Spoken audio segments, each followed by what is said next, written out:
Hello and welcome to the Breaking Ground show on iPropertyRadio with myself, Carol Tallon. The show where we chat to industry experts to get a view on what's happening on the ground and to learn about new trends emerging within the construction industry. The show is brought to you in partnership with Place Engage, a data-driven platform for more successful public consultation and community engagement for your next development project. Today, I'm delighted to be joined by Joanne White, founder of Women in Construction Ireland. Joanne, you're very welcome. I'm so delighted to be talking to you today. Hi, Carol. Thanks a million for having me.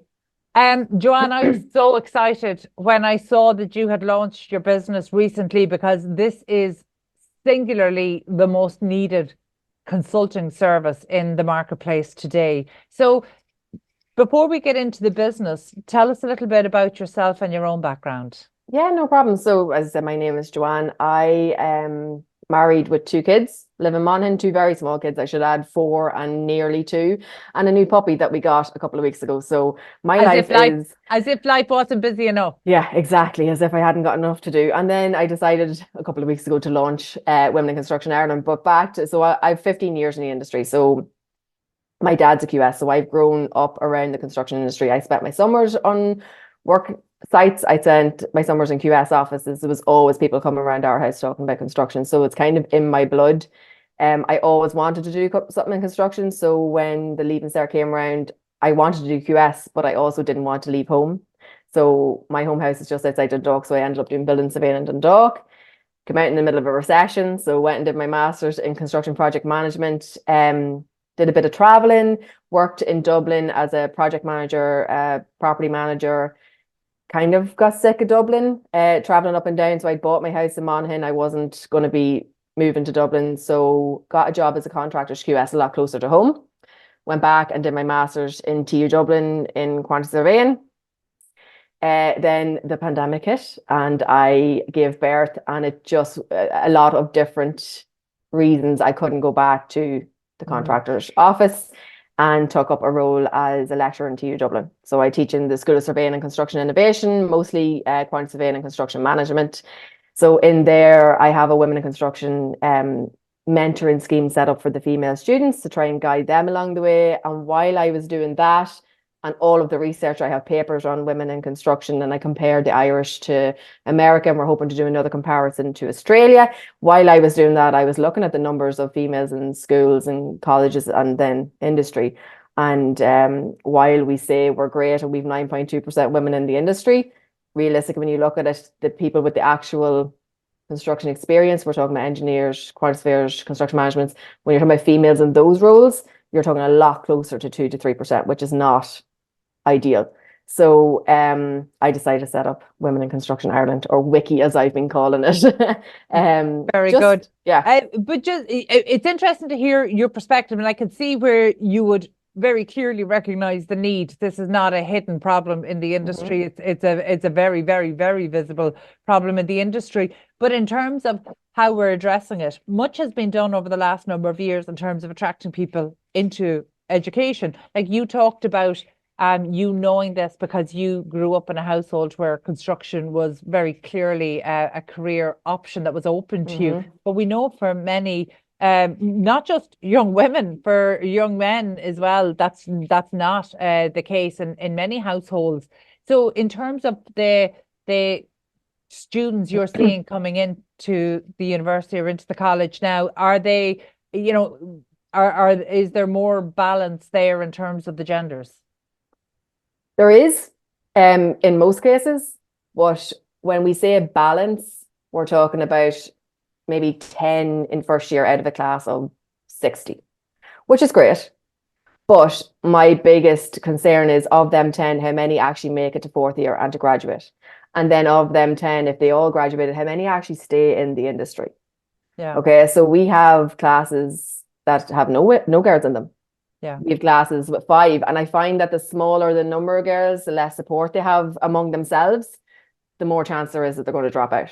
So while the numbers coming in, they are constantly on the increase, ever so slightly, but I do think a lot more could be done.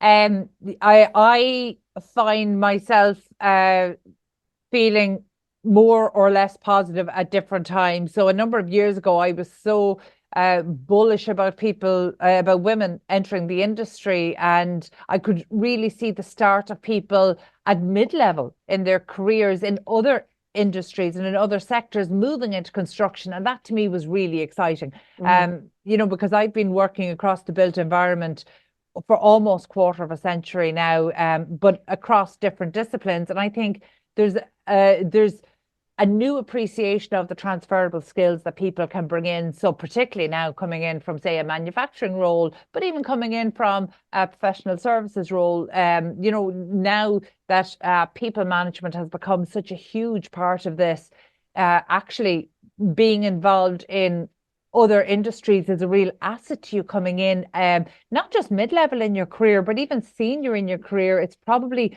what we need because we don't have the pipeline of female talent necessarily coming up through the ranks. And one of the really interesting things I've seen is that for people coming up through the ranks to senior level, unfortunately, to my mind, from what I'm experiencing in the workplace, is that it's going in the opposite direction. So actually, women are tending to opt out of construction, or certainly opt out of the on-site at a really early stage. Yeah. So really mid-30s to mid-40s, that's when we see women even on-site. Your exact example of that.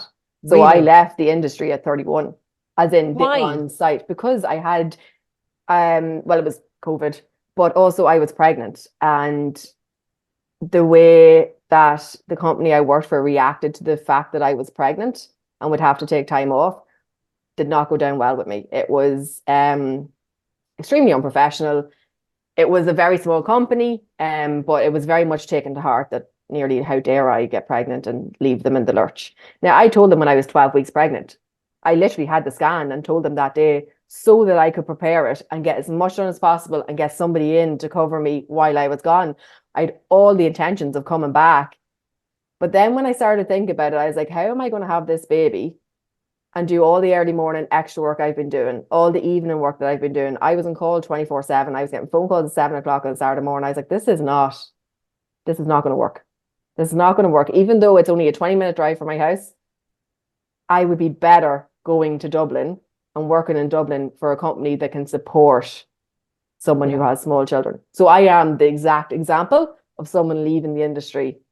Now, that's one example of why someone might leave. There are many, many more, but that's one example. What you're describing is exactly what I'm seeing. And the reality is we have so few women who are working on site and in technical roles that actually when you start to lose them. But I'm really, like, to be honest, sometimes I'm really surprised at how I lose them. So our day job is in kind of the marketing and the messaging side of things. So I obviously think that's very important. I don't see it as a soft skill at all. I think maybe a silent skill, but underappreciated. But I don't think it's unimportant. However, I am always curious when I meet somebody who has trained as a QS or a structural engineer and they're shunted into marketing.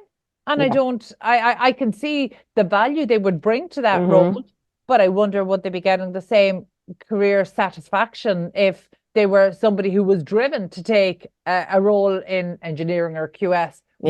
Would they get the same satisfaction out of going out to a site and photographing other people doing that role and crafting the message around it? Maybe they would. It's a personal decision. And I think prefacing all of this conversation should be absolutely people are free to choose. Oh, absolutely. But we need to create an environment where there's a realistic choice. And that's what's not happening at the moment.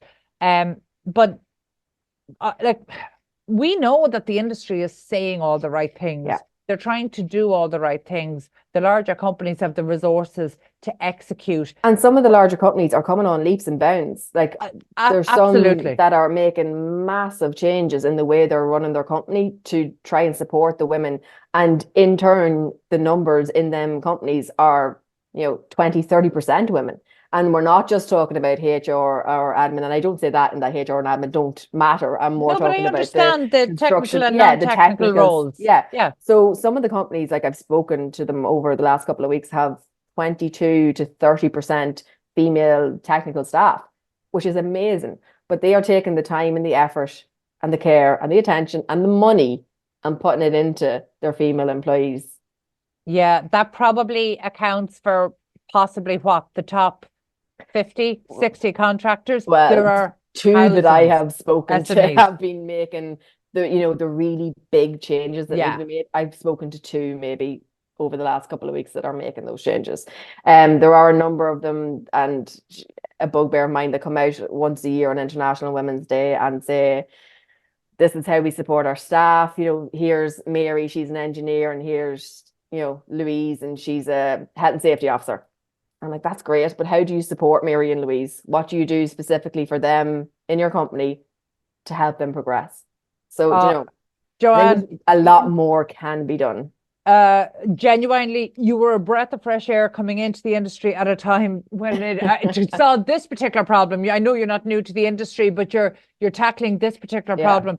In the private sector, particularly at a time when it is so badly needed. And, you talk about International Women's Day. It has genuinely become a parody of itself. It is such a source of frustration to women in the industry that I speak to. The tokenism is beyond parody. It's beyond a joke now. It's actually hurting people in the industry. And in fact, I have vocally and on stage and on air said that I will personally protest International Women's Day events that are solely focused on building the confidence of women. Because quite frankly, in order for women to succeed in this industry, it is not about sending them for 8 hours of confidence training. By the way, I think everybody in our industry needs more confidence. So I'm not against confidence training. But it's a lot more than just that.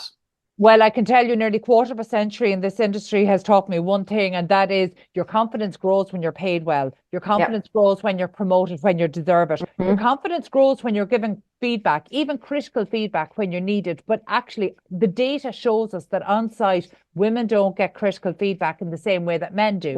So whether it's a softly approach, thinking that women can't take criticism, but the reality is everybody at all stages in our career, we need critical feedback. We need people to tell us when we're not performing at our best or we're not delivering what's optimum to the project. Because if people don't give you that critical feedback, you can't learn. And you're not going to progress, and you're not going to be as much of a benefit to the company as you could be. If you plod along every day thinking you're great and thinking you're doing exactly what is wanted of you, but in fact you're not going to get the progression. You're not going to get the promotions that you could get if someone was kind of guiding you to what should or could be done. Completely. And every overlooked promotion opportunity feels like a failure to the individual. So it doesn't feel like that to the company, but it absolutely is perceived, male or female, it's perceived as that. And actually there are some genuinely psychology-based dynamics at play here as well. And one of those is the fact that we know men grow through failure and women shrink through failure. So an overlooked promotion opportunity, we know from it is psychology and science based. We know that it is more likely to drive a male forward. It is more likely to hold a female back. So actually, again, we talk about confidence training and all the rest of it, where it's actually, I would love to see this come down to the parity of pay, equal opportunities for promotion where that promotion is deserved. And again, I like that you say that it's science-based, because all of mine, it goes between my real life examples, my real life experience, but also my academic brain. And I've done so much research on it. So everything I bring to the table is facts and evidence. So I don't come with wishy-washy, if you stand up and we practice your presentation skills, which is important, but I'm more for everybody in the industry, male, female, and all stages of the when career. we talk about imposter syndrome, I'm coming from a female's perspective in the industry, first of all, having an experience myself, but also coming from a facts, figures, evidence-based background. So I bring all that and merge it together. Things like work-life balance or gender bias. So again, I'm coming from my own real life experience in the industry as a woman in the industry, which I think a lot of our motivational speakers are missing. And then I put it together with the facts and the evidence and the research that I've done, put them together. And that's how I come up with my workshops and my themes and things like that. So it's all science-based. And that's the way to identify the problem, but then moving forward into solution, that's where the real challenges kick in. So one of the things I touched on there is around the equality of pay, but actually equality isn't necessarily the language we ought to be using here. The reality is that women and other minorities have been disadvantaged in the construction workforce forever. Yeah, so like there's equal isn't the way forward. No, I'm a firm believer of equity. I look equal. I'm not against being treated equal, obviously, but I think equity is a much better way to approach something like this. So equity being, and I use the example. So I'm 5'4", and if I asked a 6'6" man to stand beside me and say, right, Michael and myself are going to change this light bulb, who do you think is going to be able to change the light bulb with the least assistance? Obviously, Michael's going to reach up and change the light bulb. I'm 5'4". I can't even reach the light. Never mind, try and change the light bulb. So I need additional support. I need a chair, or I need someone to lift me. So I need a little bit extra. And in that same way, women may need a little bit extra in the construction industry. And that's not to say that we're not equal. We are just as good as men. But there are aspects of being a woman that may be a disadvantage to us. So in saying that, the research shows that women may not be able to understand and undertake mathematical solutions as quickly as men. We are able to do it. It might just take us a little bit longer to wrap our heads around it. So when you're talking about QSs and structural engineers, it might take a little bit longer to get to where we need to be on a par with our male. Or if you're talking about like globally 75% of the world's unpaid work is done by women. So I'm not just talking about childcare, I'm talking about any kind of care, yourself, cooking dinner, cleaning the house, child runs, etc. Globally, on average, 75% of that is done by women. So that isn't really taken into account when you get to work. So you might have done a day's work by the time you get to work. And I am not saying that men do not do this work. This is not a man versus woman thing. I'm just saying this is women having to take on a little bit extra. And then you have the whole once a month, our hormones go crazy and we may not be able to just work to the best of our ability. So we have a few extra things that we need to worry about as opposed to being a man in the industry. And all that should be taken into consideration. Right, but then actually everything you're describing there is almost an argument not to employ women in the industry. So take the example of take the moral argument out of it, even take the social argument out of it, and put yourself in the shoes of the boss you might have had, or somebody running a contracting business of a similar size, where the margins are tight. You're trying to operate on a small team. Everything you've said there is almost a reason for certainly smaller contractors not to absolutely, and so which is probably what do women bring to the table then. So personally, I know, as I say, as a contract QS, I could do a week's work in 3 days compared to other people, man, woman, child. I'm not saying I'm better than a man, but women have better communication skills. These are all facts based. This is not just me spouting. Better communication skills. We're better at collaboration. We're better as working as a part of a team. We're better at bringing new, diverse and new ways of thinking into a company. We are much better multitaskers. Again, I don't say that as a stereotype. That is facts and research based. We are found to be more resilient and more adaptive. And the more women you have in your company, the better it is for your bottom line. Again, research shows that if you have, I think it's a female at the top of your board of management, your sales or your gross profit will increase by at least 1%. Yeah. And 1% doesn't sound like a lot, but if we're talking about an industry where the turnover and profit is millions, 1% makes a difference. And that's one female.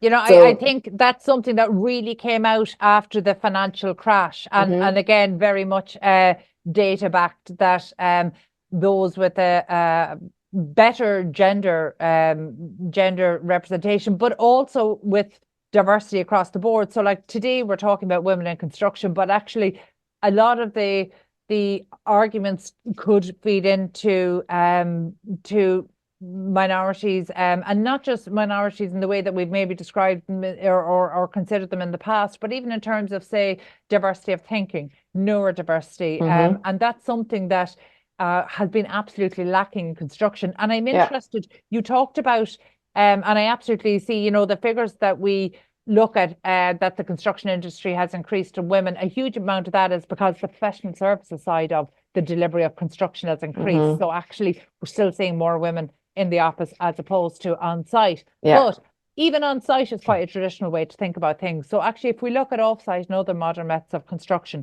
where we're seeing more technical females, do they tend to be on the MMC side of construction? Women tend to be office-based, regardless of the type of construction. So be it PQS, contractors, QS, construction management even, they seem to be all office-based. So even in the college, I find that the students who go out in work placement, the female students are looking for the office base. They know, not to put words in their mouth, but, I think they know that they're safer. They're going to be treated better in an office space, as where if you get out on site, there is that element of working with, you might be very, very often the only female on site. So, and the research again shows that females in any industry, need female peers to make their life bearable in the work environment. They should have some sort of female mentor. Be that, it doesn't have to be in the industry or in your company. Your mentor can be outside your company, but within the same kind of role, same kind of area. So I think it's so important that we need to increase the women in the industry. That's the bottom line. I agree with that. If you don't see it, you can't be it and all that. Yeah. That's very well established. But actually, should women have women mentors? It's not that it should, but it's that it gives them more confidence and more, I suppose, more of an insight that I can do this.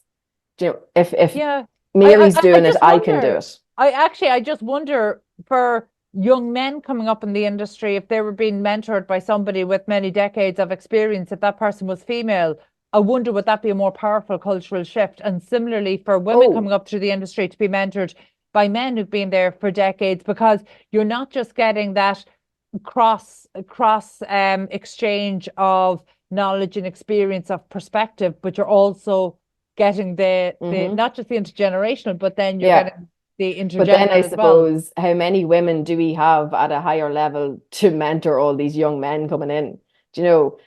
If we have 10 men for every woman, for talk's sake, entering the industry, that's okay. There's easily one man mentor for that one woman. But if you have 10 men, where are all the women mentors going to come from? Does that make sense? Am I making do you know what? It does. It does. And I suppose you and I are having this conversation off the back of a hugely successful inaugural Women in Construction Awards, first in Ireland. Yeah. And iPropertyRadio is so proud to be the radio partner for that. And indeed, our producer was one of the judges on the judging panel, our producer Katie. So actually, we're so happy to welcome the Women in Construction Awards in the UK. It's a huge event every year. So actually, in a way, it's kind of shocking it's taken this long to happen in Ireland. And yet, when this was first broached last year, and actually was broached kind of a couple of years before that as well, the first not point of resistance, but the first kind of critical question was asked, hold on, do we need this? Will this be seen as tokenism? And, it kind of brings back that conversation around female quotas across, whether it's women on boards, women in politics, for whatever else. And, it's funny, there's several lines of thinking around this, but most of them tend to come back to the same place, which are quotas are not great, but they're what we need to get to where we need to get to. And I think it's... My thinking of it is that we shouldn't have quotas. We shouldn't have that 20% of your staff should be female. When I say gender balance, I'm not talking about 50-50. But I believe that if we make the industry a better place for women, that will automatically increase the amount of women in it. So it's a long road, but if we make the industry a better place for women, if we make the colleges a better place for female students and support them more, if we get into secondary schools and talk to the female students before they start making their decisions about what they're going to study in college, you're automatically going to see the increase in women in the industry, which in turn will just automatically increase the women on boards and at high level. We hope. But that's only if we can keep them in. And I suppose one of these things that comes down to this is where equality of opportunity and equality of access is really important. And I think it's fair to call out organizations that are doing really good work in this at the moment. So like the SESI, the CIF, MMC Ireland, Engineers Ireland, all of these industry bodies, and there are of course others, but all of these industry bodies are proactively doing things to try make the industry more attractive for the next generation of talent, full stop, male, female, of any ethnicity. And we're talking about the next generation of industry talent, but it doesn't necessarily have to be school leavers. We need and we want to attract people who were at mid and even senior career levels in other industries into construction to see what fresh perspective they bring. So that's all happening. It's just a really slow burn. So, right, on the ground, for people listening in here today, contractors, and honestly, I'd like you to focus your advice, please, on the smaller contractors who have a small staff and we know they're operating under extremely tight margins at the moment, that they might never have dealt with having to cover a maternity leave on site. So they just don't understand how to do it. What practical advice can you give those people? Yeah, so Women in Construction Ireland, it's kind of like a double-edged sword. So we're taking it from two different angles. We're going to tackle, first of all, the employees themselves on site.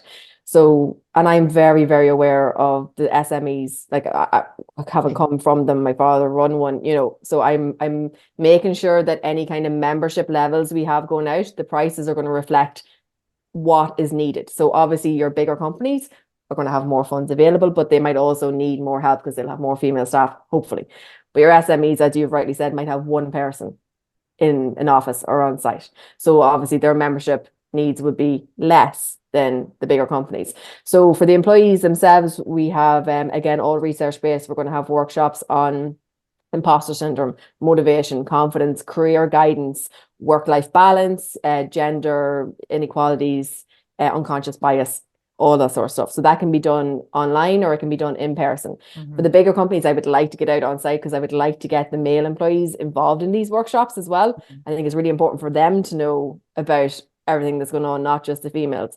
And then, as I've said, again, research-based and from my own experience, having some sort of female network, not even necessarily in your own company, is so important. So I'm going to run network days. Vicky, you're going to run network days. We're going to have career events, and we're going to have, I hope to have, a family fun day. Now, I do realize not everyone's idea of a fun day out involves their children, but I thought it would be a nice networking event for people in the industry. Make it pet friendly, and then you're actually being much more inclusive. Yeah, that is the plan. So I have been looking at venues. So we're hoping maybe next summer will be the first of that. So children, pets, like a barbecue, just a really informal chance for everybody in the industry to get together and chat. And I think it's so important, and this is my own personal want and need, is for my children to see that this industry is more than sitting in an office 9 to 5 and crunching numbers on an Excel sheet.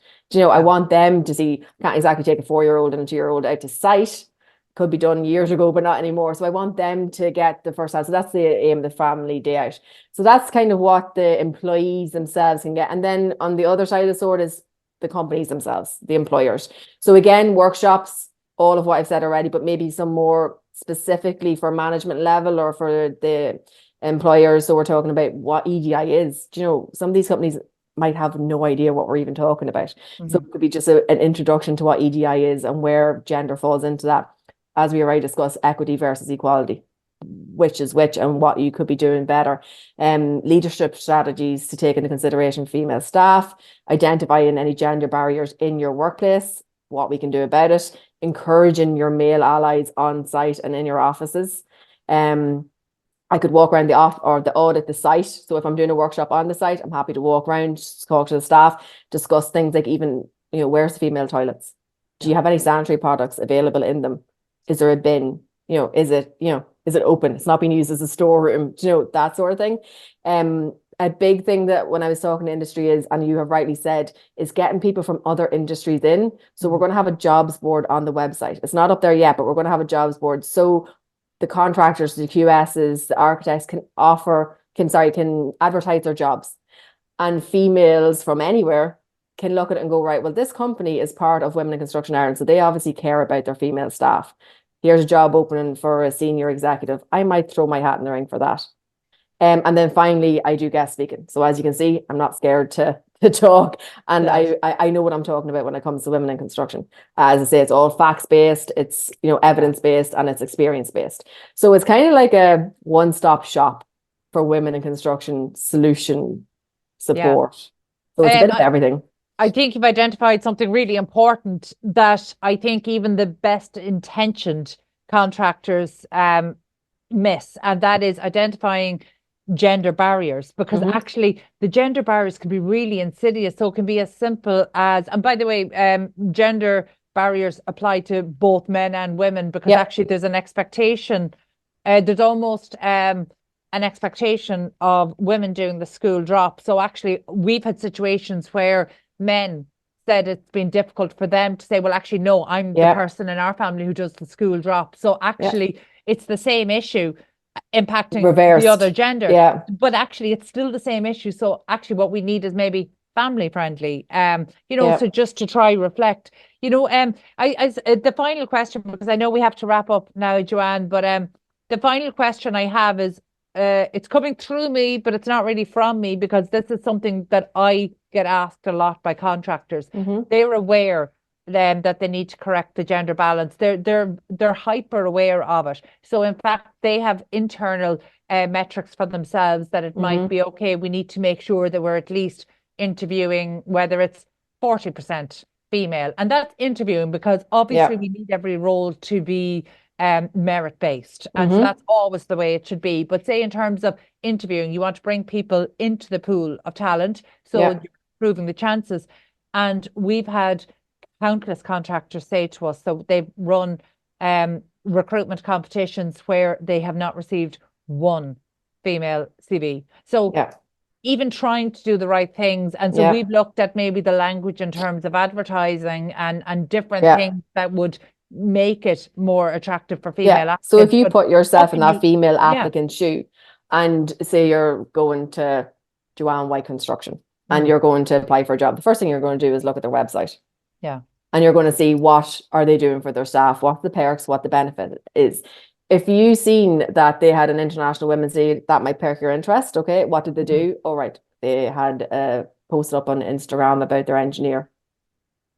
That was it. But if you see that they're constantly running workshops, they're constantly updating how they're supporting their staff, they take into consideration, as you said, the childcare run, if you need a time off to go to the doctors with the child, or your mother or your father, or there is, if all of that's taken into consideration, if they're doing constant, and it is constant research and update and supporting, that might swing your vote to putting in your CV.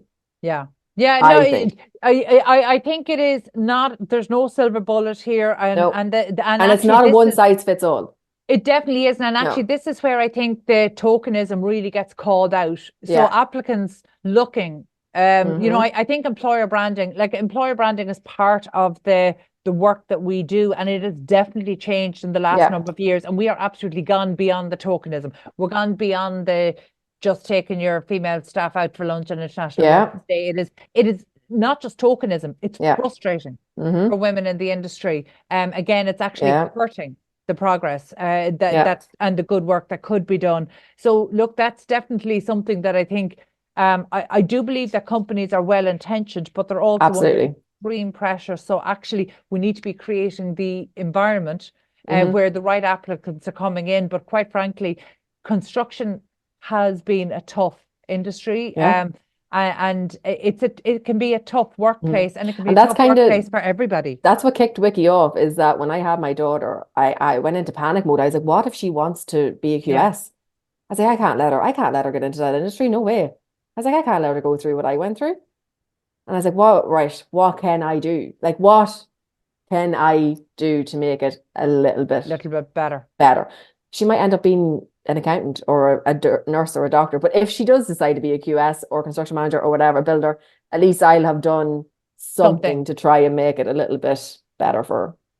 I think that's like, genuinely everybody has to play their part in this, but it has to go beyond tokenism. We do want something that's merit based, because construction as an industry is very merit based. Yeah, absolutely. You only stay if you're good, Yeah. because again, the margins are tight. Projects have to be delivered to high quality. And I think maybe we just haven't had an appreciation of the diverse range of skill sets. And I think it's almost too neat to put them into buckets of females tend to be better at this and males tend to be better at that. But there are some realities at play that we know are backed up by data and by science.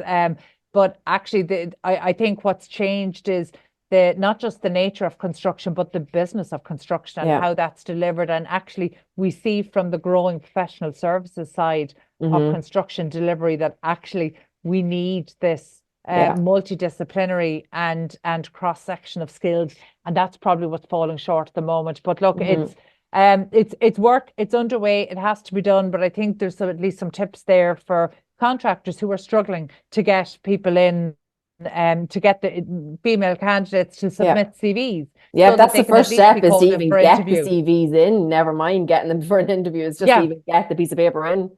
Absolutely. So look, genuinely, I appreciate the work that you're doing. I think you're coming into the industry at such an important time. I've no doubt that you will be kept very busy, and I genuinely look forward to seeing, and I look forward to supporting the work that you're doing. And so in the same way that iPropertyRadio supports and supported the inaugural Women in Construction Awards, that wasn't a one-off. That was very much the start of how can we do things differently. And I think it's there's an exciting opportunity here, and there's definitely an opportunity to have an impact. Hopefully. So best of luck Thank to you so much, and Carol. I look forward to working with you on it.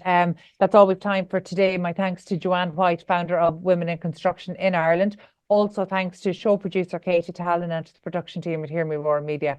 And finally, thanks to Place Engage for making these conversations possible. And indeed, thank you for tuning in. We'll catch you on the next episode of Breaking Ground. In the meantime, please be sure to check out all of the other Irish and international real estate and construction shows here on iPropertyRadio.com.